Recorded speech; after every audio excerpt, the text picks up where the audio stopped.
하나, 우리는 총회재판국을 비롯한 모든 법리부서가 헌법과 규칙, 법 해석의 객관적이고 치밀한 법리 적용을 통해 산하 노회와 교회, 구성원들의 갈등과 분쟁이 치유되고 회복되는 데 앞장서 줄 것을 촉구합니다. 촉구합니다. 촉구합니다. 촉구합니다. 하나, 우리는 103회 총회에서 교단의 헌법과 규칙과 회의 절차의 근거도 없이 강행하여 결의한 재판국은 해임에 대한 화해 조정에 앞서 불법적 결의였음을 확인해 줄 것을 총회 특별심판위원회에 촉구합니다. 촉구합니다. 촉구합니다. 촉구합니다. 하나, 우리는 서울 동남로의 비대위 측은 총회 임원에 반하는 행동과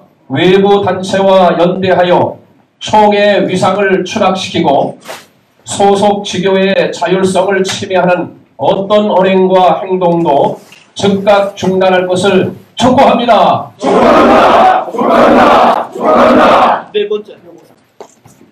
하나, 장로회 신학대학교 교수들 세교모는 강단으로 학생들은 교실에서 각각의 책무에 충실할 것을 촉구합니다. 촉구합니다. 촉구합니다. 촉구합니다. 하나, 우리는 CBS와 뉴스엔조이를 비롯한 기독 언론들은 사실을 왜곡 보도하려 신자, 불신자로 교회에 대한 불신을 초래하지 말 것을 촉구합니다. 촉구합니다. 촉구합니다. 촉구합니다. 1919년 4월 4일 예장통합정체성과 교회 수호연대 대표회장 최경고, 사무총장 이재수 목사, 외 회원 일동 시간에는 총회 현안 문제와 해결 방안 제시라고 하는 주제로 우리 김현은 목사님께서 강연해 주실 텐데요. 우리 김현은 목사님은 법학을 공부하셨습니다. 그리고 총회 규칙부 전문위원을 하시고 총회 특별심판 전문위원, 또 총회 인권위원회 위원장, 또 102회기 총회 헌법 개정위원 이렇게 맡으셔서 총회에서 큰 일을 하셨는데 이 시간 나오실 때 큰 박수로 우리 함께 세미나에 참여하도록 하겠습니다. 목사님 나오시겠습니다.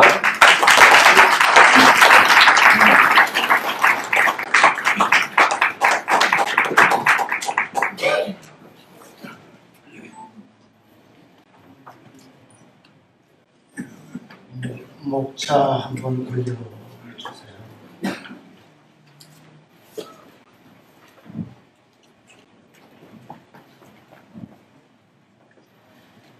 그 다음 장 서론으로 올려주세요.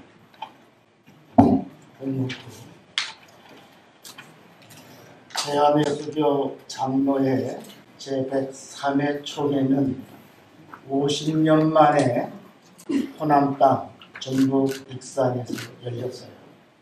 딱 잘라 말하면 야단 법석이었습니다. 한마디로 대한예수교 장로회 총회는 이 103회기에 이법성 족하기 난무한 그러한 대한예수교 장로회가 장자교단으로서 한국교회를 이끌고 나간다고 하는 자존심을 부린 3박 4일에 이법성 조각의 오류를 범한 채 막을 내렸습니다. 여기서 이법성이라고 하는 것은 정당성과 부당성, 합법이냐 이법이냐라고 따지는 것이고요. 야단법석은 원래 절에서 사용한 단어지만 지금은 통용돼서 시끌벅적하게 법정투쟁, 법적 공방할 때 야단법석이라고 합니다. 둘야자 그리고 바위 반반한 바위 한자예요. 그래서 법 그리고 앉을석이에요. 들에 가서 좋은 바위돌이 있으면 바위돌에 둘러 앉아서 법을 원한다는 뜻이에요. 근데 서로 내 법이 맞다, 이 법이 틀리다, 내 법이 맞다 라고 싸우다 보면 법 따지는 것이 아니고 싸움이 된다. 그래서 야당 법석입니다. 그래서 대한예수교 장로회 제103회 총회는 이법석 조각의 오류를 범한 야당 법석이었다. 여기서 조각은 파편이죠. 병을 하나 던지면 그 병이 땅에 떨어져서 깨지면서 파편이 뛰면서 주위 사람에게 박히면 상처받게 되죠. 이걸 조각이라 그래요. 내 법이 맞다 틀리다 이 법 갖고 싸우다가 이 법이 깨지면서 튕기면서 잘못 이해하거나 잘못 전달했거나 잘못 받아들여져서 그것을 가지고 맞다 틀리다 할 때 상처를 입은다. 이게 파편, 이걸 조각이다. 그래서 이법성 조각, 파편에 대해서 지금까지도 이 법적에 대한 위법적인 파편들이 여기저기에 깔려있다 할 수 있습니다. 왜 그랬을까?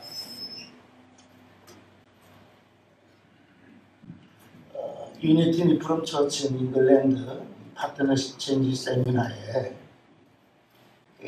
한국 기독교 장로회 목사님 5분, 우리 통합청 목사님 7분, 그리고 현재 한일장신대학교 총장이죠. 부천수 교수님, 제 친구입니다.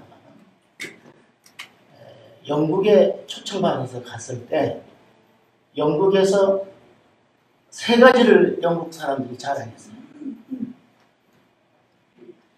사무엘이라고 하는 그 앤드류 목사님이 한국에는 유명한 것이 3개 있다. 하나는 삼성 TV라고. 영국에서는 영국 광고인데요. 삼성 TV. 2번째는 LG 세탁기. 그리고 3번째는 장로교단의 성장. 장로교회 성장. 한국에 있는 명성교회. 그래서 자기들도 한국에 가면 꼭 가보고 싶다. 그리고 그들과 함께 요한 웨슬레이가 창시한 감리교 그리고 신앙 고백의 토 위에 세워지는 웨스트민스터 신앙 사원 이런 것을 저희들이 구경했습니다만은 어김없이 제3세계 국가나 종교인들은 한국에 오면 장로교회 모델을 봐요. 프랑스의 칼빈이 장로교회 상시자고 시조지만은 그래도 우리 한국교회 장로교회 아버지는 언더우드 1885년 4월 5일 부활절에서부터 우리 한국의 장로교가 자랐어요. 이 한국의 장로교가 자라면서 잘 성장한 교회들이 우리 한국 장로, 영국 사람들이 부러워요. 어떻게 그렇게 한국은 성장이 좋냐. 우리는 쇠퇴했다. 그래서 그들과 파트너십 체인지 세미나 할 때 우리는 성장에 대해서 그들에게 교육을 하고 세미나를 했고 그들은 영국 교회가 미국으로 가고 미국 교회가 한국으로 갔는데 지금 영국 교회는 쇠퇴했다. 그리고 이 쇠퇴기가 이미 미국에 와 있다. 그럼 앞으로도 한국에 그대로 오지 않을 거냐. 그러므로 한국에도 빨리 대안을 마련해야 될 것이다 라고 하는 것을 그들은 우리에게 어필을 했고 우리는 한국교회 성장은 성령운동과 새벽기도회라고 하는 것으로 어필하면서 교육을 했습니다. 이때 그들은 명성교회에 가보고 싶다 그래서 좀 올려주시고요.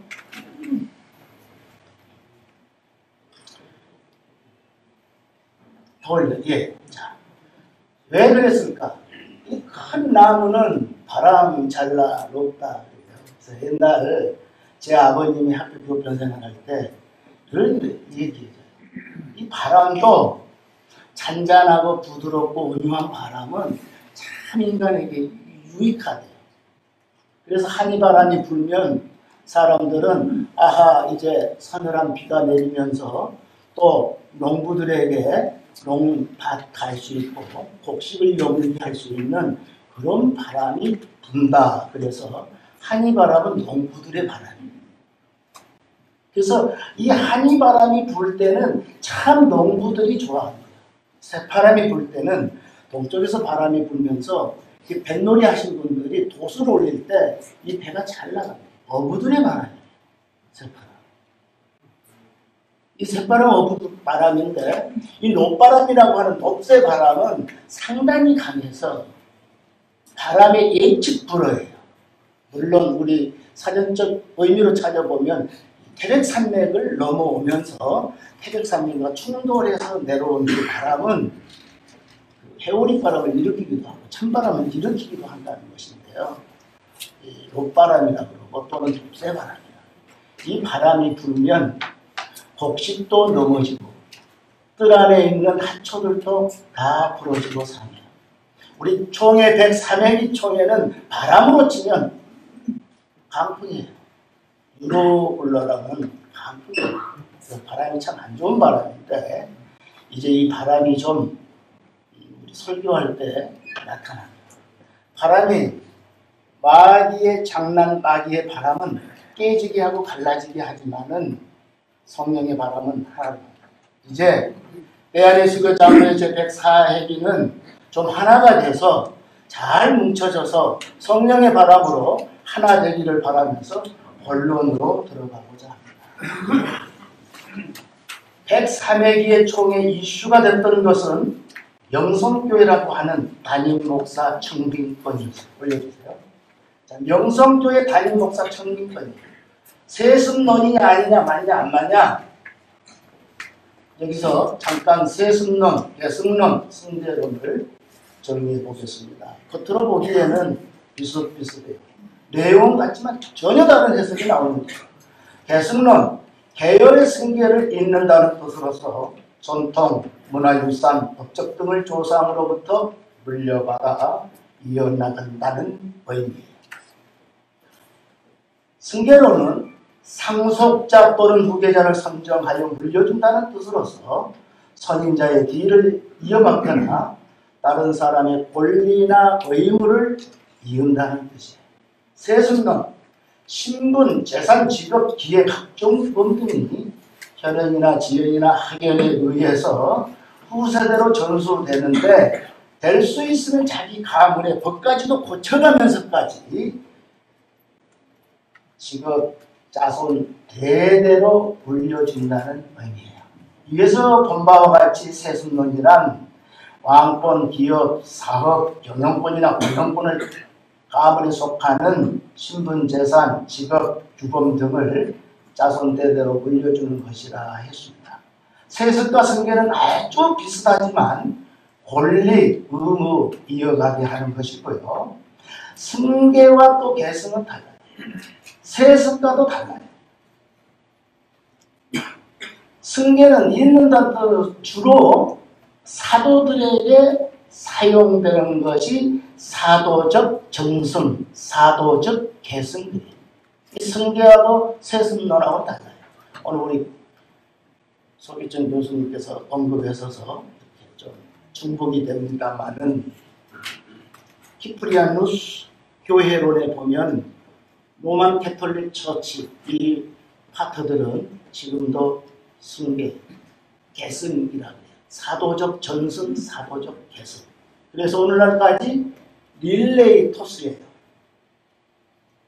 열쇠를 베드로가 교회잖아요.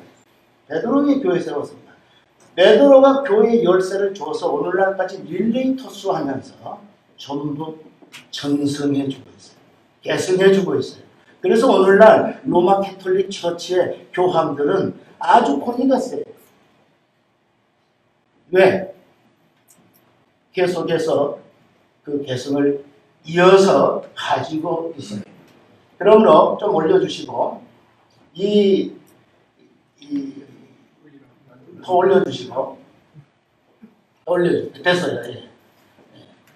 지금 위에서 본 바와 같이 세습론이다 대물림이라 해가지고 지금 제 103회기가 야단 법설을 했어요. 이 적법 절차도 무시해버렸어요. 주 프로세스 오브 라우 그러면 이것은 적법 절차라는 것이고 투 코스 오브 라우 이것은 단계적으로 계단을 밟아서 올라간다. 아무리 높은 빌딩 꼭대기를 올라가도 내가 1단, 2단, 3단, 1층, 2층, 3층으로 올라가야 꼭대기 올라가는 거지. 갑자기 꼭대기 올라가는 것은 있을 수 없는 일이에요. 그것을 이 법에서는 아주 중요하게 생각해요. 특히나 사회재판, 고등법원, 대법원만 가면 절차 무시하면 그대로 각하해. 적법 절차예요. 우리 총회는 적법 절차와 법과 원칙의 법의 과정을 온통 무시했어요. 그럼 이건 결의 무효 소송을 걸 경우에는 원인 무효가 됩니다. 원인 무효할 수밖에 없는 그런 것들을 했는데 그 이유는 헌법정치 제28조 2항에서 명성교회의 청빙청원권을 가지고 있어요. 자, 28조의 청빙청원권의 1항, 2항은 위임 목사와 담임 목사인데 목사를 청빙할 때는 본교회의 장로님들의 결의 그리고 공동의회라고 하는 회의에서 3분의 2의 의사, 의결, 종족수에 의해서 결의가 되면 담임 위임 목사는 채택하게 됩니다. 이것이 28조 목사의 청빙, 위임 목사의 1항, 2항이에요. 그럼 이 1항과 2항을 볼 때 명성교회는 이름 댑시다. 김하나 목사 청빙권은 적법 절차에 하자가 없어요. 왜?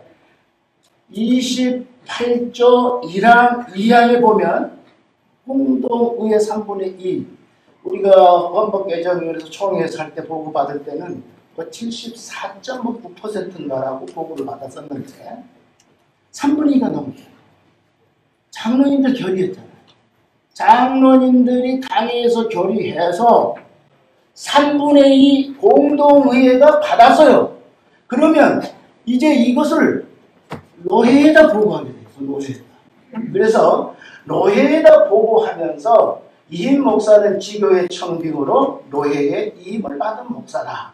헌법시행규정 제17조 이임 목사의 직무는 이임식을 거행함으로 시작되며 이임식 전의 목사의 직무는 담임 목사다. 자, 헌법 정치 제29조 청빙서를 접수한 노회는 노회의 결의로 청빙을 승인한다.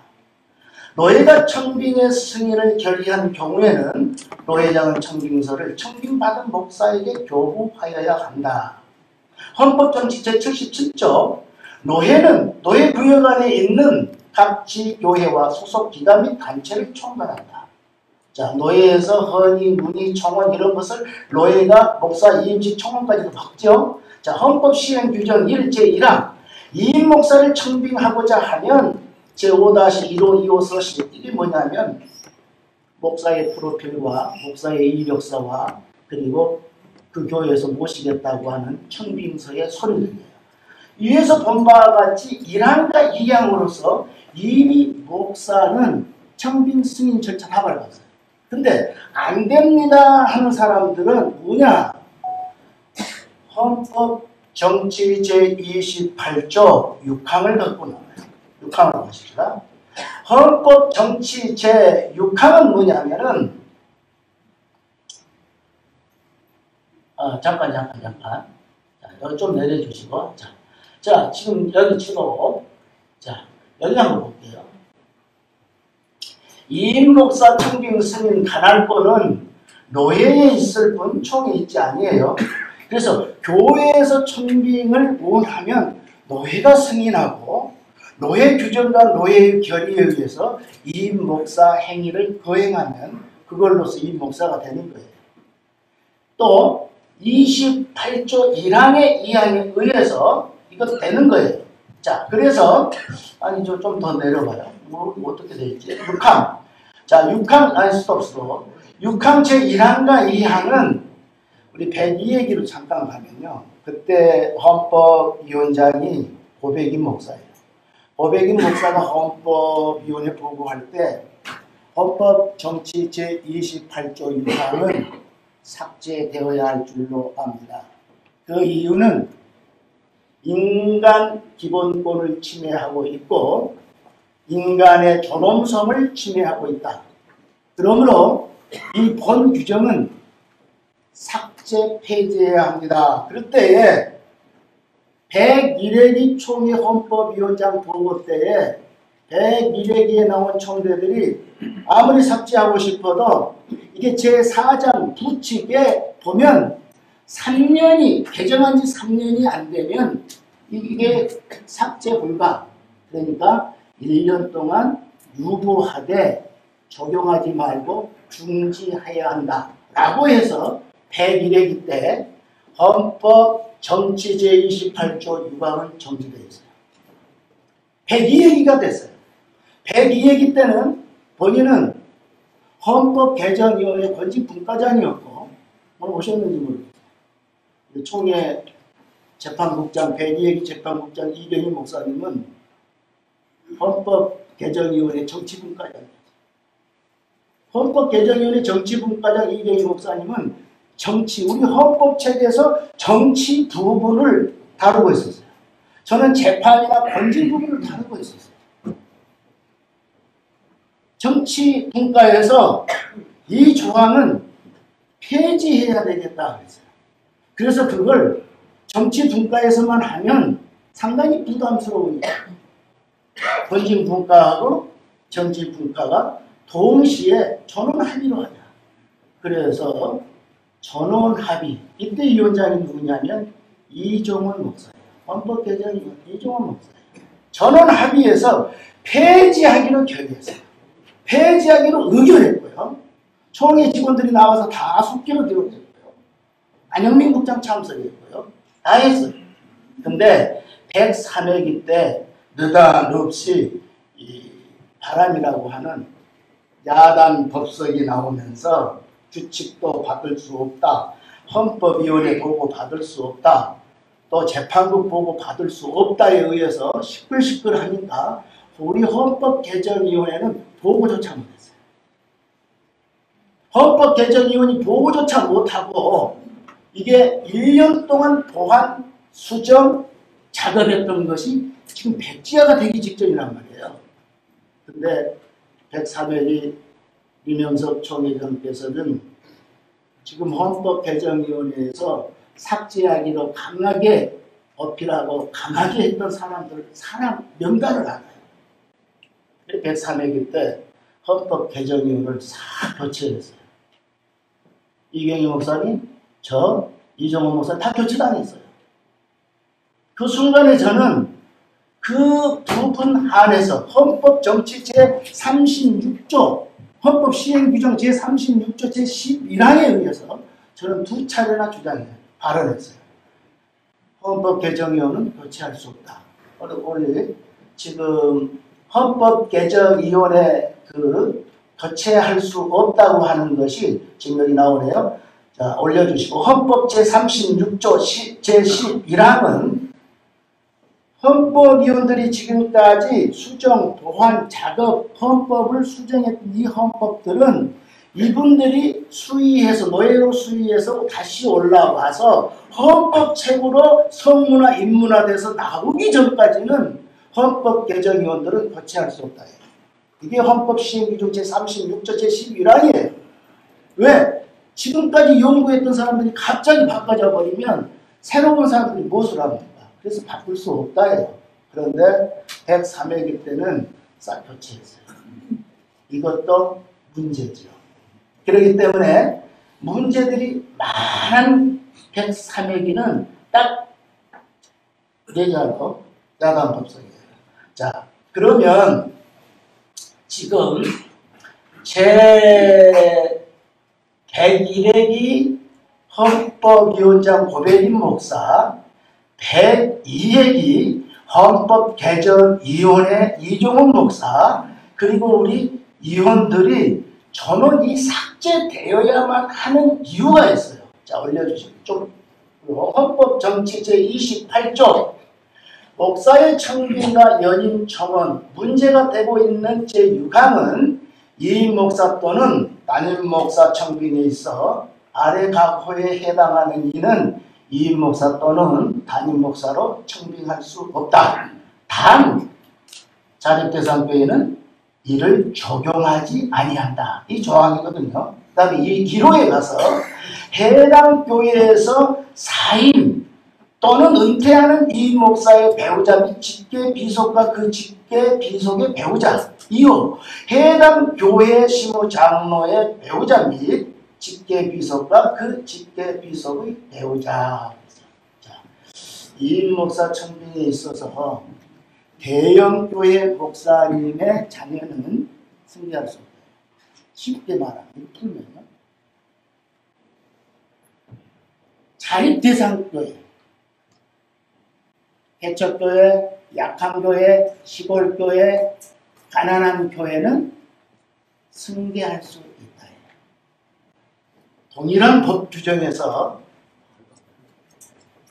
어떤 아버지 아들은 승계할 수 없다예요. 똑같은 법 규정 가지고. 근데 어떤 아버지 아들은 승계할 수 있다예요. 이 법적 충돌이 일어나는 거예요. 충돌이 생기는 거예요. 자, 동일한 법규가 충돌하고 있어요. 평등의 원칙, 법적 안정성 또는 법한 목적성이라고 해요. A교회 되면 B교회도 되고 A의 아버지의 아들이 되면 B의 아버지의 아들도 되는 거예요.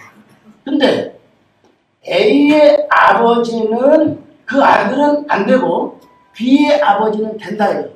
쉽게 이거 법적 용어를 다 띄고 쉽게 풀이하면 개척해가지고 힘들고 약할 때는 야, 네 아들 줘도 돼. 이게 우리 헌법이에요. 가난한 교회 넌뚝에서 하우스 치고 교회 목회하고 있는데 야, 네 아들 승계해도 돼, 계승해도 돼, 전승해도 돼, 네 아들 줘. 그 사람이 키워갖고 그거가 딱 커지니까 이제 내놔. 이게 우리 헌법이에요. 그래서 삭제시키는 거예요. 이건 기본권칙이에요. 법 규정을 더 자세히 들여다보면 가난한 목사 아버지와 그 아들은 가난하다는 이유만으로 인간의 존엄 속죄와 무시당하고 있어요. 야, 그 교회 네 아들 줘도 돼. 이게 얼마나 무시하는 거예요. 그 다음에 대형교회예요. 우리 아버지가 대형교회 목사라고 해서 나마저 대형교회 청빙청원 이력서를 낼 수 있는 자격까지도 박탈시키면 인간의 기본권을 말살하는 거예요. 그렇기 때문에 이 법 규정은 삭제되어야만 하는 거예요. 아멘. 이미 101회기 헌법위원회에서 삭제를 했어요. 102회기에서 삭제하자고 했어요. 우리는 전부 준비했어요. 근데 103회기 때는 우리는 보고조차 못하게 했어요. 이것이 103회기 법도 아니고 이법성 조각이 난무한 그런 야단 법석의 회의였어요. 올라가시고 자, 우리 또 재판이에요. 재판. 이제 재판이죠. 총회. 재판에는 일반 소송 절차와 특별 소송 절차가 있어요. 우리 국가법 민법 제1조에는 법원은 재판할 때 신속, 정확, 공정하게 해야 되고 경제적으로 효력 있게 해야 된다. 이게 우리 민법 1조예요. 대한민국 우리 민법 제1조. 대한민국 민법 제1조고 우리 통합교단 헌법이에요. 통합교단 헌법에는 일반 소송 절차와 특별 소송 절차 두 가지가 있어요. 일반 소송 절차로는 우리 헌법 권징 제14조부터 나와요. 10조부터는 구분들 형성하는 게 나오고 14조부터는 헌법 권징 14조는 재판국의 심판 사항이 나와요. 자, 일반 소송 절차는 첫째 당해 재판을 말해요. 1심. 두 번째는 고해 재판 2심. 세 번째는 3심 총회 재판. 그리고 당해에서 불복해서 노예로 올린 건 상고권, 노예에서 불복해서 총회로 올린 항고권, 이 건은 일반 소송 절차에 의해서 총회 재판국이 다 총회 재판국 고유 권한이에요. 이게 일반 소송 절차예요.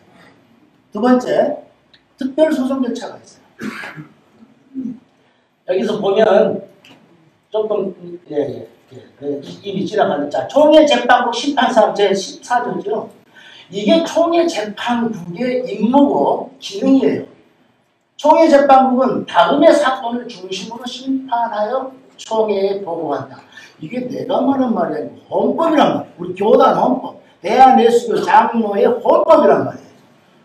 노예재판국 판결에 대한 상고사건 및 불복사건, 헌법이 정하는 행정쟁송사건, 이러한 것들은 일반 소송 절차로 총회재판국이 하는 거예요. 특별소송 절차. 특별소송 절차는 딱 세 가지가 있어요. 하나는 위탁재판이라고 해요. 하나는 재심재판이라고 해요. 세 번째는 특심재판이라고 해요. 위탁재판에는 당해가 재판을 하고 싶은데 장로님들이 니편 내편 싸우니까 기소위원도 재판국도 못해가지고 도저히 못하고 그 다음에 재판을 한 번도 해본 적이 없어서 선례가 없어. 케이스라우 할 리가 없단 말이에요. 그러니까 재판을 못해. 그러니까 우리 못하겠습니다. 노예가 이탈해서 노예가 해주시고 또 노예가 못하겠으면 총회가 해주십시오. 이 이탁 재판을 특별소송 절차라고 해요. 두 번째는 재심이에요. 총회 재판은 일반 소송 절차로 총회 재판국이 재판을 했는데 이 재판에 불복해서 재심을 청원하면 총회 재판국은 일반 소송 절차이기 때문에 그들은 재심 재판국이 아니에요. 그러니까 그들은 재심을 못 다뤄요. 재심을 다루려면 특별 소송 절차에 의해서 특별히 재심 재판국을 구성해야 되는 거예요. 그것도 우리 헌법 조항에 있어요. 재심을 할 때는 총회 재판국장에 묻는 거예요. 총회장이. 야, 너희 총회 재판국의 재판이 잘못됐다고 불복했는데 재판을 할래 안 할래? 재심할래 안 할래? 우리 재판에 법적으로 실력이 있는 사람 같으면 안 할랍니다 해야 되는데 바보들이니까 할랍니다 그래. 자기들이 한 줄 알고. 그것은 우리가 할랍니다라는 것은 무슨 뜻이냐면 총회 재판국은 재판을 잘못했다고 인정하는 거예요. 그렇기 때문에 재심으로 넘겨주는 거예요. 그들은 못하는 거예요. 총회장이 15명을 새로 임명하는 거예요. 한시적으로 하게 하는 거예요. 그래서 우리 특별소송 절차에 보면은 원심 이렇게 올려서 앞에서 올려서 지금 많이 나와요. 재심 청구. 이게 재심 청구 사항들인데요. 자, 7항 보십시다. 재심 재판국이 시방부터 보십시다. 재심 청구가 원심 재판국에 접수되면 재판국장은 10일 이내에 교체 보선 필요한 재판국의 명단을 7위회장에게 통보해야 되고 7위회장은 통보받은 날로부터 10일 이내에 보선한 재심 재판국의 명단을 원심 재판국에 통보하여 재심 재판국을 구성해야 한다. 자, 여기서 원심 재판은 뭐냐면 지금 바로 앞에 재판국 원심이라는 거예요. 고등법원에서 판결할 때 원심은 어디냐? 지방법원이에요. 대법원이 판결할 때 원심 재판국은 어디냐? 고등법원이에요. 원심이라고 하는 것은 총회 재판국이 원심이 아니에요. 총회 재판국 누구들이 원심이다 할 때는 재심이 재판국이 구성되어서 원심 재판국 그리고 재판 잘못들이 문건 갖고 와라. 그래서 총회 재판국이 재심 재판국이 볼 때 바로 앞에 재판이기 때문에 그거 원심국이라고 해요. 근데 이 총회 재판국원들은 원심국인지 원심 가날인지를 이해를 못해요. 원심 가날은 뭐냐면 원심국은 자기들이니까 자기들은 재심 재판 권한이 없어요. 원심 가날이라고 하는 것은 총회를 가날이라 해요. 그러니까 총회 재판국이 있는 것이 아니고 총회 재판국도 있지만 총회 7위회장이 있는 이 가날 지역에서 총회 재판국의 판결에 불복하면 재심 재판국 구성해서 해라. 그것이 재심 재판국의 원리예요. 그것이 특별소송 절차예요. 근데 현재 재심 재판국의 권한도 없는 총회 재판국들이 재판한다는 거예요. 재심. 전부 원인 거예요. 그건 일반 소송 절차로 자기들은 재판 권한이 없어요. 재심이라고 하는 것은 특별소송 절차로 다른 재판국들이 구성해서 재판하게 하는 거예요. 이게 재심이에요. 근데 총회 재판국에 불복해서 청구했는데 다시 총회 재판국이 재판할 수 없잖아요. 아주 넌센스적인 아주 우수 어처구니 없는 재판이 지금 진행되고 있다 하는 거예요. 그렇기 때문에 현재 재심 재판국 권한이 없는 총회 재판국은 재심할 수 없다. 그러면 이 건은 102회기 때 우리 총회에서 약 5분에 항상 3 정도는 총대가 바꿔가지고 올라와서 총회를 하니까 총대들이 몰라요. 101회기 102회부터 쭉 연결이 온 사람은 다 한다는 거예요. 102회기 때 대한예수교 장로회 총회 재심재판부. 대한예수교 시간. 그러면 올려버려. 결론으로 갑시다. 스톱. 특별재판은 없어졌고 총회에 대한 문제점 보십시다. 문제점. 스톱. 자, 102회기 총회는 재심재판부 특별재심 총회 기소위원회 만장일치로 폐지됐어요. 자, 이 폐지가 됐기 때문에 우리 총회에서는 재심재판국이 없는 거예요. 특별재심 폐지돼서 없는 거예요. 총회 기소위원회 폐지됐지만 그 3년 경과가 안 됐다고 해서 살려놓은 거예요. 자, 올리시고 재판국이 폐지되었기 때문에 이제 재심 재판을 못 하는데 지금 재심 재판한다면 그건 전부 도깨비 유령 재판들이에요. 전부 유령 재판들이에요. 재판할 수 있는 권한자들이 아니에요. 올리시고 자, 총회 재판 판결에 불복해서 재심 청구가 드려졌을 때는 총회 재판국은 그 권한이 없기 때문에 재심 재판국을 써야 되는데 재심 재판국은 총회장이 임명한다고 우리 헌법에. 그러면 이명석 총회장이 딜레마가 있어요. 102회기 총회 재판국 총회 재심이 폐지됐는데 폐지된 것을 자기가 15명 선정해서 재심하라 하면 102회기 결의에 위반이 되는 거고 총회 재판국한테 재심하라 하면 특별소송 절차법에 위반이 되는 거예요. 이래도 저래도 재판할 수 없는 거예요. 그렇기 때문에 딜레마에 지금 빠져 있는 거예요. 절대 현재 총회 재판국 재심 못합니다. 그래서 저는 강원구 목사에게 내가 주문을 해줬어요. 이거 명성이라고 하는 거 요건 네가 하려면 니는 욕먹은다. 그러니까 재심 재판국 전 재심 재판권은 모두 기각시켜라. 언주부터 시작해서 나주부터 시작해서 재심권들 다 기각시켜라. 왜? 102회기 폐지됐으므로 총회장님께서 폐지됐는데 우리는 할 수 없고 특별소송 절차에서 총회장님이 15명 구성해서 하십시오 하고 넘겨버려라. 그러면 총회장이 구성하자니 이러고 저러자니 그러니까 법대로 재심 없다가 될 것이다. 그래서 하라겠는데도 불구하고 이들은 법적 용어를 잘 몰라갖고 지금도 자기들이 그렇게 한다고 대비 중에 있고 거래 중에 있고 시작점을 찾았어요. 자, 마지막 결론입니다. 시간이 없다고 하니까 다 올립시다. 다 올려야 돼요. 예, 다 올려. 결론으로 가게요. 대안점 제시입니다. 야간 법석은 법적 공방에서 비롯됐고 이제 총체적으로 법적적으로 대안이 있어요. 두 가지가 있어요. 하나는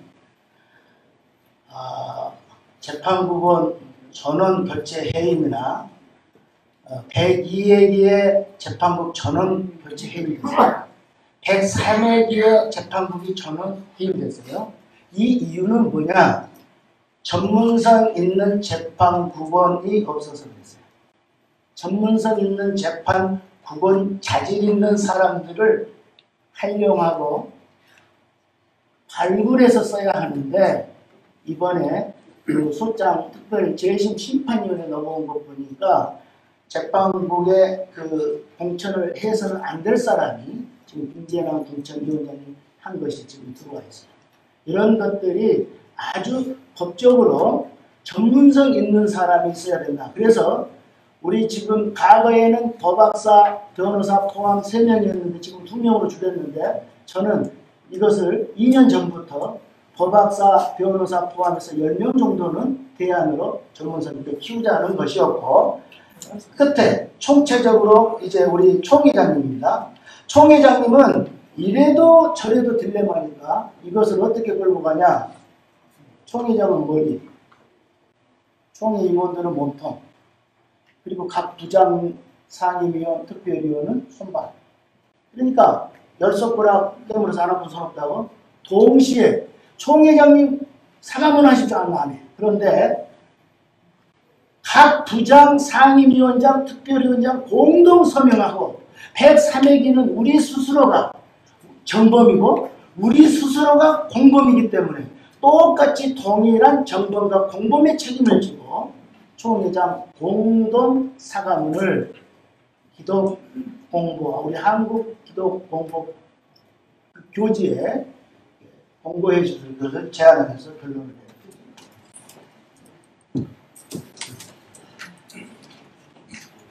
오늘 주께서 저희들에게 귀환을 해주신 것을 감사드립니다.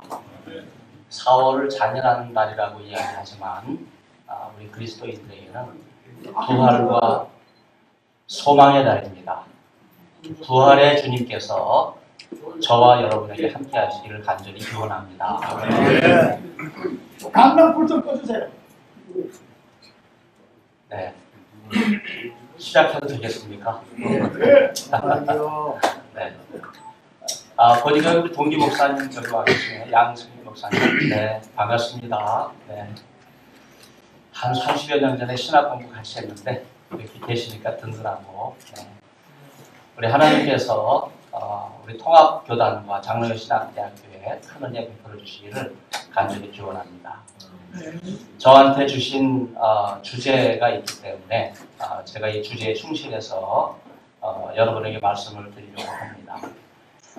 특별히 우리 교단 정체성과 관련해서 구약 제사직과 신약 목사직의 계승을 저보고 주문을 해주셔서 제가 신약학을 공부하는 또 신학도고 교수이지만 구약과 또 관련해서 여러분에게 함께 내용을 전달하기 위해서 많은 시간을 기도하면서 공부를 했습니다. 제가 강연을 시작하기 전에 제 논지를 소개하기 전에 먼저 회중에게 한번 질문을 던지겠습니다. 여러분 소신껏 답변해 주시면 좋겠습니다. 헌법에 명시된 것이 우선인가? 아니면 총회 석상의 결의가 우선인가? 여러분 어떻게 생각하십니까? 헌법에 명시된 단임 목사 청빙하는 법이 우선이고 헌법 정신이 우선이죠.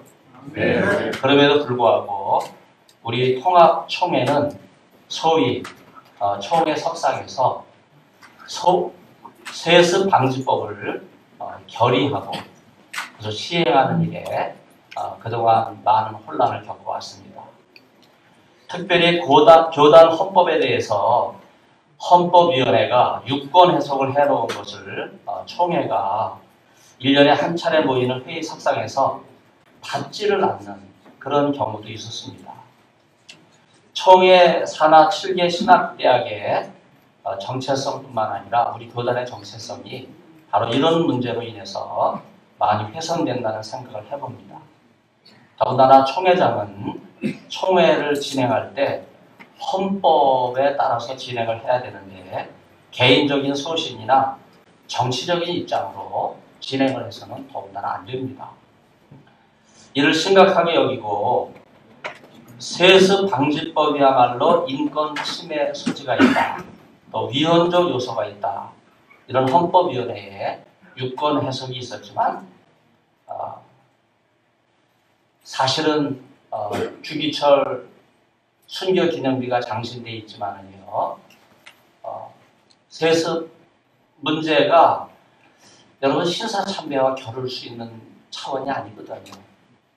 네, 아무리 둘 다 총회가 결의했다고 해서 신사참배는 그걸 찬성을 결의함으로써 일제 천황, 일왕을 우상 숭배하는 이런 오류를 한국 우리 교단이 잘못 결정을 내린 건데 여러분 거기에 세습 방지법을 견주어서 기자회견을 하고 이걸 연결을 짓는 이런 일이 지금 계속돼 오고 있기 때문에 우리 통합교단의 정체성에 심각한 문제라고 생각을 해볼 수 있습니다.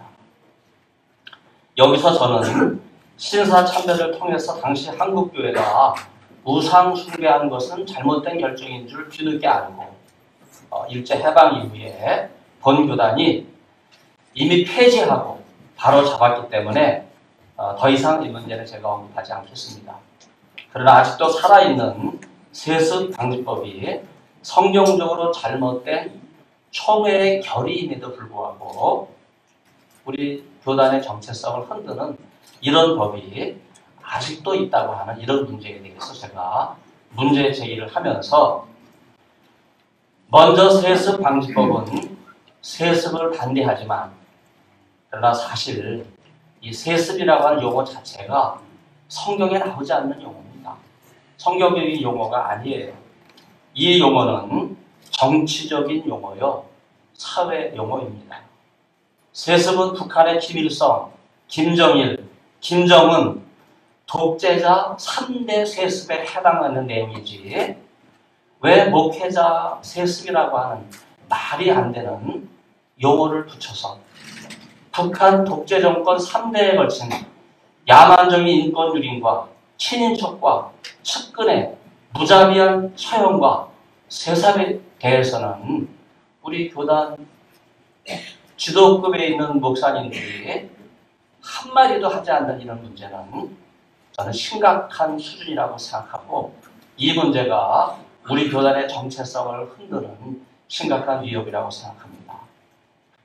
특별히 비상장 계열사를 넘긴 후에 즉시 일감을 몰아준 다음에 올린 수익을 나머지 계열사들의 지분을 사들이도록 해서 증여세 한 푼도 내지 않고 그들의 지배력을 넘겨받는 경영 세습을 흔히 승계라고 이야기하는데, 우리 교단 목사님들 가운데 이런 승계를 계승과 혼동하고 오해하는 그런 분들도 계십니다. 그러나 경영 세습을 뜻하는 승계는 목회 계승과는 근본적으로 다른 의미입니다. 오히려 계승이라는 단어를 제가 국어사전에서 찾아보니까 이렇게 정의를 내리고 있어요. 조상의 전통이나 문화유산, 업적 따위를 물려받아 이어나감, 이렇게 정의를 함으로써 그 아주 시원하게 설명되어 있는데, 이 점에서 앞뒤 단어만 바꾸는 게 아니에요. 승계가 계승과 같은 의미가 아닙니다. 정치 용어와 사회 용어인 세습은 경제 용어인 승계와는 분명히 달리 성경적 용어인 계승은, 여러분 옛날 구역성경의 히브리서에서 멜기세덱의 반차 많이 들어보셨죠? 지금 개정개혁파는 계열이라고 번역을 해놨습니다. 그래서 계승이라는 단어는 반차 혹은 계열이라고 하는 단어와 더불어서 성경에 직접 사용된 단어이기 때문에 오늘 본 강연에서는 그 성경적 의미를 찾아보고자 합니다. 교계나 사회에서 흔히 말하는 정치적, 사회적 용어인 세습이나 대물림이라고 하는 단어는 북한 3대 세습에나 해당되는 거고, 대기업 총수가 경영권을 자기 직계에게 물려주는 사회적 승계에 해당되는 비성경적 용어임에도 불구하고 본 교단이 포퓰리즘에 편승해서 사회적, 정치적 분위기에서 세습이라고 하는 단어를 너무 난무하고 부적절하게 사용하는 이런 일, 비판이 있다 보니까 대물림이라고 하는 용어로 바꿔서 사용하는데, 이것도 변칙적인 거예요. 성경적인 용어가 아닙니다. 교회는 누군가가 사임을 하면 아들이 아니더라도 그 뒤를 이어가는 것이 자명한 일입니다. 이미 여러 교회가 후임자를 직계나 사위가 아닌 제3의 인물에 맡겨서 후임 목사직을 이어가게 했지만, 심지어 몇몇 신학교의 교수 출신을 포함해서 몇몇 목회자들이 사실은 목회가 검증되지 않았음에도 불구하고 부인해서 사실은 목회에 몰두하기보다는요, 불필요한 소송과 불행한 일로 인해서 해당 교회에 어려움을 주는 이런 일들이 지금 너무나 많습니다. 그럼에도 불구하고 한번 후임 자리를 꿰차면 자기 자리를 지키기에 급급해서 결국은 교단을 어렵게 하고 교회에 심각한 위협이 되게 하는 이런 상황을 우리는 깊이 성찰해야 됩니다. 제사 직분의 변경과 율법의 폐지에 대해서 말씀을 드리면, 세간의 구약학자들 가운데서도 제가 이 세습이나 승계가 비성경적인 단어다 이렇게 지적을 하는 것에 아랑곳하지 않고, 여러분 구약 성경을 보면 역대하 22장 1절, 시편 45편 17절, 예레미야 16장 19절, 제가 작년 12월 창립 총회 때 이 규절에 대한 상세한 설명을 했기 때문에 오늘 이 자리에서는 생략하겠습니다. 거기에 바로 구약 성경이 계승이라는 단어를 3번이나 명백하게 언급하고 있어요.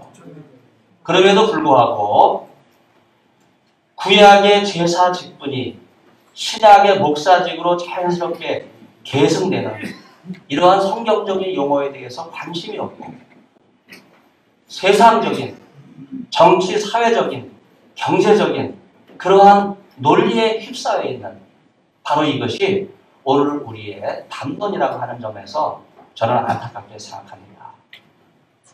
오늘 저는 히브리서 7장 12절을 먼저 소개하려고 하는데, 제가 사역을 했어요. 제사장직이 바뀌면 그때 율법도 반드시 변하기 때문이다 하는 이러한 말씀이 있는데, 이 말씀을 보면요, 이미 예루살렘 성전이 무너졌기 때문에 더 이상 제사를 드릴 수 없잖아요. 그럼 제사를 드릴 수 없으니까 제사장의 직분이 바뀌지 않았습니까? 그렇기 때문에 히브리서 7장 12절은요, 율법도 반드시 변해야 된다고 하는 그러한 지적을 하고 있어요. 여기서 헬라어의 메타데시스라고 하는 단어는 히브리서 11장 5절에도 나오고 7장 18절에도 나오는데 폐지라는 단어예요. 다시 이야기해서 예루살렘 성전이 무너졌으니까 더 이상 제사를 드릴 수 없잖아요. 그러니까 제사직이 바뀌었잖아요. 그래서 내리는 결론이 뭡니까? 그 제사직을 명하고 있는 그 율법 자체가 폐지될 수밖에 없다고 하는 그런 말씀을 히브리서가 하고 있는 거예요. 율법에 의하면 오직 레위 지파만이 제사장으로 섬길 수 있는데, 그래서 대제사장은 레위 계통 중에서 아론 혈통의 후손들만 그 제사직의 특권을 누릴 수 있도록 선택을 했어요. 그러나 여러분, 멜기세덱의 계율을 따라 오신 가장 큰 대제사장이신 예수님은 레위 지파가 아니잖아요. 유다 혈통을 따라서 오신 분이시기 때문에 율법으로 말하면 예수 그리스도는 대제사장이 될 수 없는 분이에요. 그렇기 때문에 히브리서 7장 13절에서는 놀라운 계시의 말씀을 우리에게 전해주고 계신데, 제가 사역을 하겠습니다. 아무도 제단에 참여하지 않았던 다른 지파에 속한 자를 대제사장으로 세운다 이거예요. 이 말은 뭘 의미하는 겁니까? 하나님의 때가 왔고 하나님의 계시가 예수 그리스도를 통해서 메시아로 이 땅에 오신 이 사실을 엄중하게 선포하면서 레위 계열이 아닌, 아론 자손이 아닌 유다 계열에서 예수 그리스도께서 대제사장이 되신다고 하는 이러한 말씀을 분명하게 제안하고 있습니다.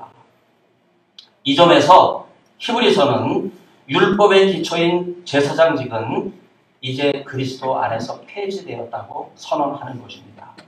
여기서 제사장직과 율법이 공동 운명의 관계로 이해되고 있습니다.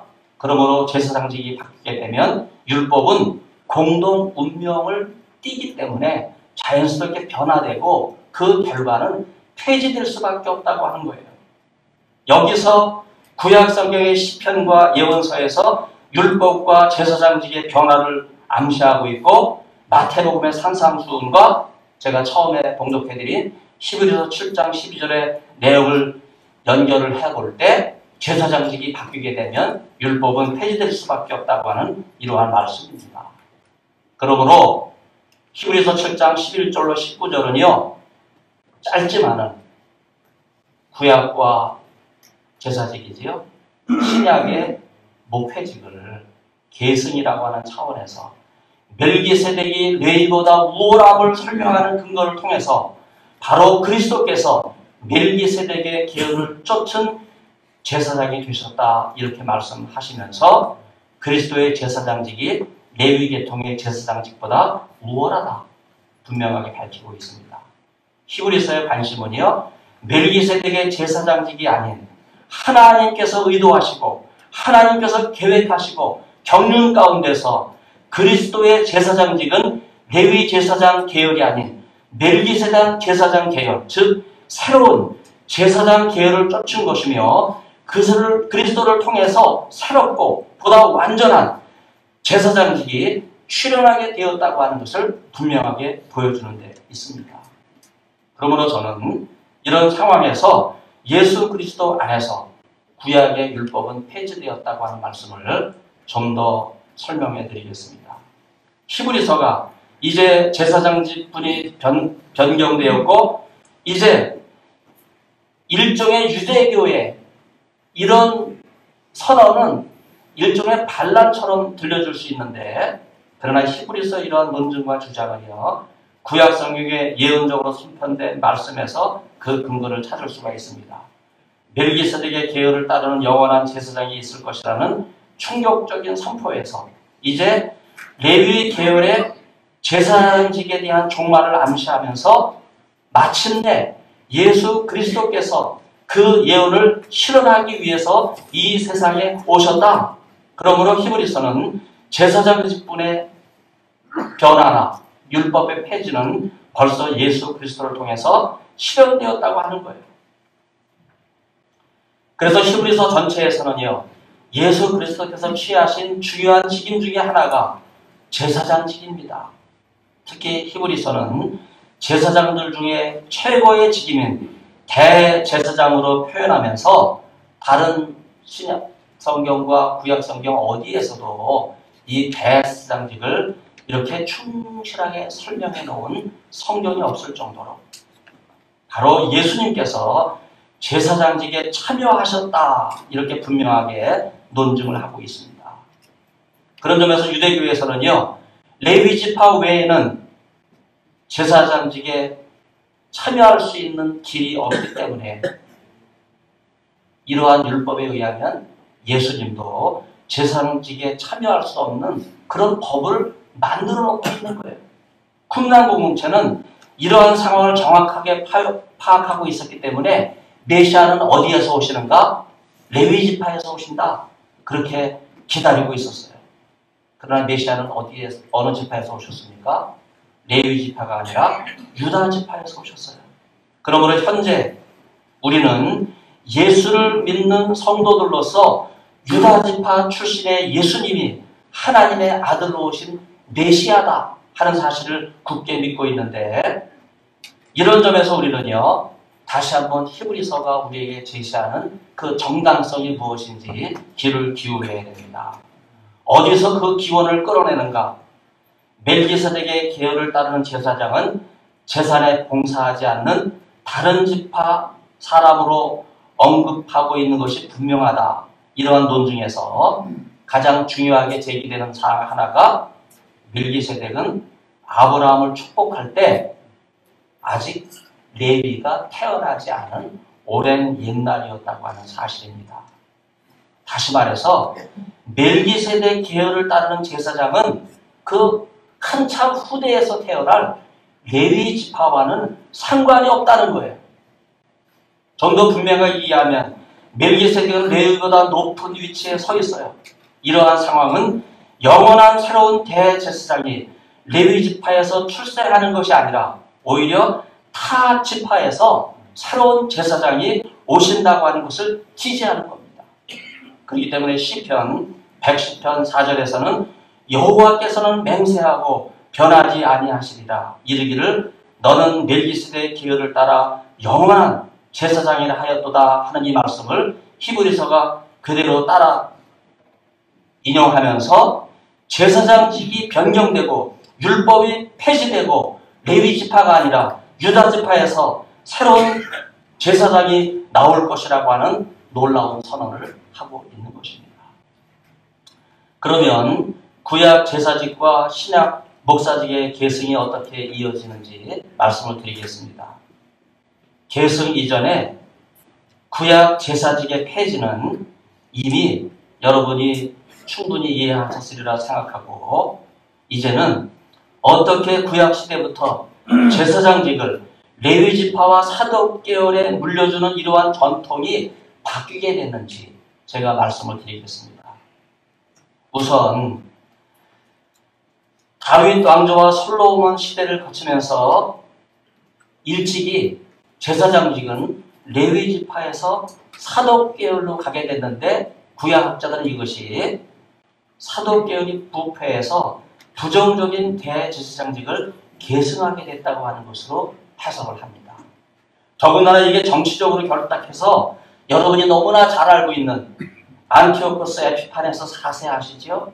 정치적으로 막강한 권세를 갖고 있었던 사람인데 야손에게 돈을 받고 제사장직을 팔고 멜라네우스에게 돈을 받고 제사장을 해결하는 이른바 매점매석과 다를 수 없는 이런 일이 계속되고 이러한 정치적인 매점매석의 관행이 하스몬 왕가에서는 무려 80년 동안 사독계열이 아니고 다윗 왕조 혈통이 아님에도 불구하고 전혀 엉뚱한 정치인들이 대제사장을 겸하고 왕족이 대사장을 꿰차는 이런 비극적인 역사가 무려 80년이나 계속되고 있는 거예요. 이러한 역사를 되돌아보면요. 구약성경의 제사장직은 그 아들에게 계승을 함으로써 성공한 제사장이 있는가 하면 실패한 제사장이 둘 다 존재한다고 하는 것을 볼 수 있습니다. 실로, 예루살렘의 예수도, 이스라엘의 예수도가 실로인데 한나의 기도를 들으셔서 하나님께서 사무엘을 잉태케 하셨는데 바로 그때 제사장이 엘리잖아요. 그런데 엘리는요 자녀에게 제사장직을 계승하지 못하고 불행한 최후를 맞이하게 되는데 그러나 반대로 아론 계열은요 후손에게 성공적으로 대제사장직을 물려줍니다. 그럼에도 불구하고 자동적으로 대제사장직을 후손에게 물려주는 게 아니에요. 제가 예를 들면 흑인이라는 뜻을 갖고 있는 비느하스는 아론의 손자여 엘르아살의 아들이기 때문에 당연히 제사장직을 자동 계승할 수 있는 사람이라고 누가 봐도 그렇게 여겼던 사람입니다. 그럼에도 불구하고 그때 시딤에 모여있던 이스라엘 백성들이 모압 여인들의 유혹에 넘어가서 바알 부호를 섬기는 우상 숭배가 만연하게 되었을 때 여러분 이때 비느하스는요 우리가 볼 때 좀 너무 지나치다 싶을 정도로 이스라엘 백성들에게 헤렘법을 적용합니다. 이 헤렘법이라고 하는 말은요 히브리 말로 여러 뜻이 있는데 헌신하다, 바치다, 멸절시키다 이런 뜻이 있는데 우리말은 이걸 하나님의 심판의 법으로 그렇게 소개를 하고 있어요. 그래서 가나안 원주민들의 우상 숭배에 물들지 말라고 하는 강력한 심판의 말씀을 하면서 비느하스가 스스로를 하나님 앞에 굳게 세우고 하나님의 사람으로 귀한 사역을 감당하겠다 이렇게 했기 때문에 그는 선신의 제사장직을 계승할 수 있었어요. 요한복음 5장을 보면 예수님께서는요 그가 외경이라고 알고 있는 솔로몬의 지혜에서 한 구절을 인용하시는데 바로 이것을 예수님 자신에게 적용을 하세요. 제사장직의 계승과 관련해서 말씀하십니다. 우리는 이것을 하나님과의 관계의 유비, 예수님께서는 하나님의 아들로 오신 분이기 때문에 이것을 아버지와 그 아들이 하나님의 거룩하신 뜻을 이어가는 이 계승이라는 하는 차원에서 우리는 이어갈 수 있기 때문에 바로 제사장 가문에서 제사장이 나오듯이 신약시대에 목회자 가문에서 목회자가 나온다고 하는 여러분 이러한 사실과 우리는 관계 유비에서 생각을 해볼 수 있어요. 특별히 계승이라는 단어는 신약성경에서 계열, 반차라고 하는 탁시스라고 하는 단어와 연결이 되는데 이것은 규례를 따라 정해진 계승이라고 하는 뜻으로 사용되고 히브리서에서는요 구약의 제사직이 계속해서 이어져 내려가는 것을 말씀하고 있습니다. 그런데 이러한 계열은요 한 가지 중요한 차원이 있어요. 사람을 섬기는 게 아닙니다. 하나님을 섬기는 거예요. 그런 점에서 우리가 레이투르곤, 레이투르기야, 예배라고 하는 단어로 이해하고 있지만 사실 헬라어에서 이 레이투르기야, 레이투르곤이라고 하는 단어는요, 섬긴다는 뜻이에요. 봉사한다는 뜻이에요.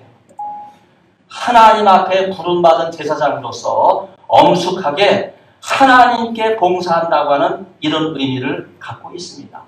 그런 점에서 멜기세덱은 히브리서 6장 20절에 의하면요, 유일무이한 하나님의 대제사장으로 오신 예수님이야말로 하나님을 섬기기에 가장 적당한 분이시기 때문에 영원히 대제사장이 되어 우리를 위하여 성소에 들어가심으로써 지성소의 휘장을 걷어내시고 하나님의 약속을 우리에게 실현시키시는 놀라운 비전을 보여주신 분이라고 그렇게 말씀하고 있습니다.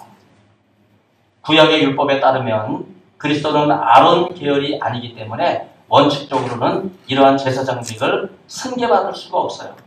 그럼에도 불구하고 하나님께서 멜기세덱의 계열을 따라 영원한 언약을 직접 받아서 감당하시도록 불러주셨기 때문에 예수 그리스도는요, 사실 엄밀하게 말하면 멜기세덱의 계열을 계승하신 분이라기보다는요, 멜기세덱보다 뛰어나신 분이시다.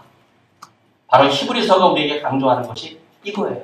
모세보다 뛰어나시니, 천사보다 뛰어나시니, 멜기세덱보다 뛰어나시니, 바로 이것이 메시아로 오신 예수님의 목회적 계승에 대해서 말씀하고 있습니다.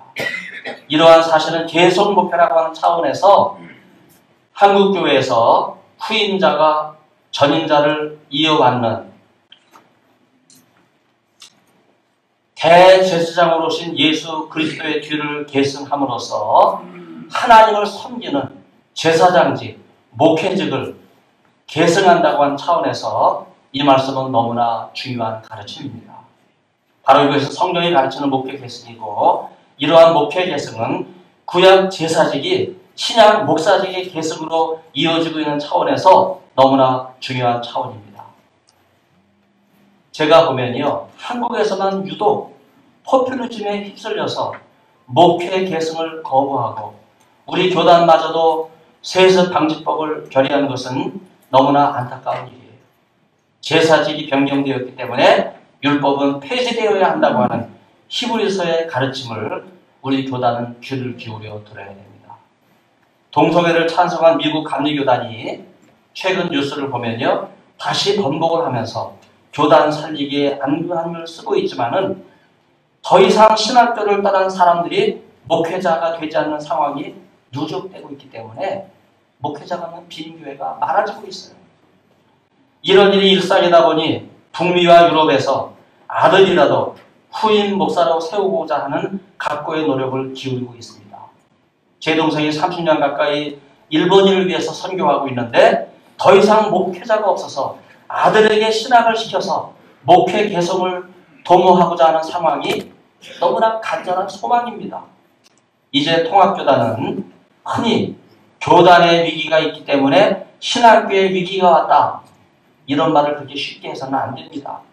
사실은 정반대예요.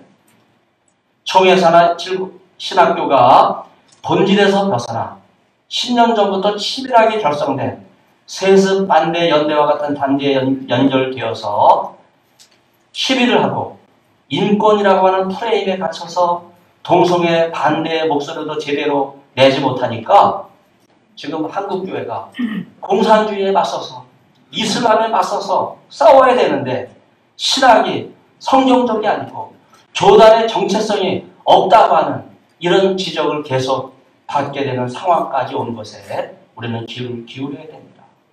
신학이 없으면 교단과 교회는 망합니다. 통합교단의 정체성은 성경에 근거한 신학으로 확립될 때 올바르게 세워질 수 있습니다. 제가 마지막으로 제104회 총회 헌의안을 두 가지를 말씀을 드립니다. 첫째는 악법도 법이기에 지켜야 하는 것이 아니라 성경의 가르침에 반하는 악법이므로 제104회 총회는 소위 세습 방지법을 폐지할 것을 청원합니다. 두 번째는 부목사가 동일 교회의 담임 목사가 되지 못하도록 한 소위 부목사 청빙 금지안도 성경이 가르치는 목회 계승의 차원에서 악법이므로 폐지할 것을 청원합니다. 제가 제안 설명을 드리면요, 이 두 가지 헌의안은 동일한 성격이지만 그러나 중요한 것은요, 성경적인 결정을 우리 교단이 내리지 못한 법이라고 하는 점에서 제고를 해야 됩니다. 지교회를 혼란에 빠뜨리고 소명을 받은 젊은 부목사들이 사역지가 없어서 방황하는 이런 일이 되풀이돼서는 안 돼요. 성경은 세습이라는 단어 대신에 계승이라는 단어를 사용해야 되고, 제사장의 계승을 오랜 미덕과 전통으로 다시 성경의 가르침으로 돌아가야 됩니다. 감독제도나 통용된 세습 방지법을 장신대 조지신학 출신 어느 대형교회 은퇴 목사가 제가 여기 앞에서 소개하겠어요. 세습 방지법에 대해 감리교가 안타를 쳤으니 우리가 이 법을 제정하면 홈런을 치는 것입니다. 그만 이 말에 현혹이 돼서 본 교단이 성경적 원리도 치밀하게 검토하지 못한 채 결의하는 것이 바로 세습 방지법이에요. 우리는 본질로 돌아가자는 말씀을 많이 하는데 이제 성경으로 돌아가야 됩니다. 교인 수가 감소하고 신학교 지원자들 현역하게 줄고 미달 사태로 이어지는 마당에 더 이상 시간 낭비하지 말고 우리 교단 정체성 확립을 위해서 백사회 총회는 성경적 근거가 없는 세습 방지법을 폐지하고 종전대로 지휘교회가 목회자 계승을 원만하게 민주적 청빙 절차를 따라서 선택한 권리를 존중하고 지휘교회를 살리고 한국교회를 살리는 대승적인 결단을 내려주시기를 간곡하게 부탁을 드립니다. 감사합니다.